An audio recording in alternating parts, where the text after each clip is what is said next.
পাহাড় যেখানে আজও যাতায়াতের পথে হয়ে দাঁড়ায় নীরব দেয়াল, সেখানে দুই উপজেলার ১২টি পাড়ার মানুষের জীবন বদলে দিতে এসেছে নতুন উদ্যোগ।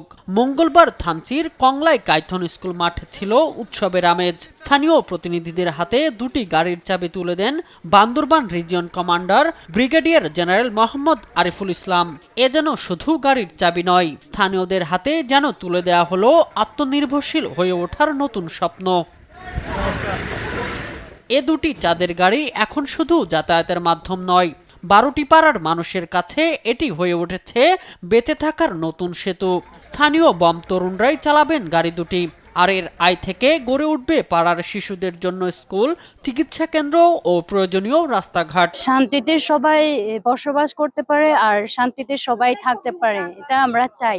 আমরা সুস্থ হলে এই গাড়ি নিয়ে হাসপাতালে যেতে পারবো। গাড়ি দিয়ে আমরা বিভিন্ন বাগানে ফলমূল বাজারে নিয়ে গিয়ে বিক্রি করতে পারবো টাকা সারা। এখন কমিটি ক্লিনিক আমাদেরকে দেবে, তারপরে এই যে ডেলিভারি যখন মেয়েরা যখন ডেলিভারি হবে তখন আমাদেরকে এই সুযোগ সুবিধা আমাদেরকে দিয়েছেন। ১৬ ইস্ট বেঙ্গলের প্রত্যক্ষ ব্যবস্থাপনায় আয়োজিত এই অনুষ্ঠানে সেনা কর্মকর্তা, স্থানীয় হেডম্যান ও কারবারিদের উপস্থিতিতে ফুটে ওঠে সম্প্রীতির এক অনন্য চিত্র। আপনারা ভয় পাবেন, চলে যাবেন, এটা আমরা চাই না।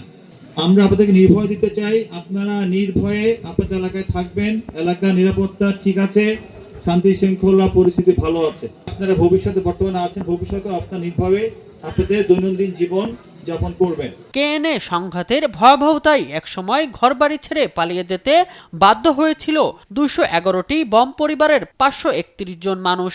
আজ তারা ফিরেছে নিজেদের ভিটেমাটিতে।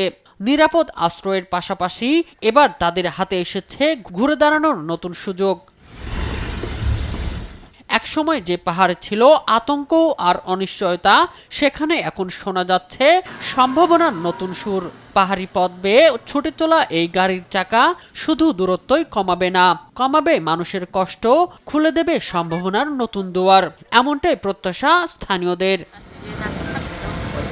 শামীম হোসেন, নিউজ ডেস্ক, দেশ টিভি।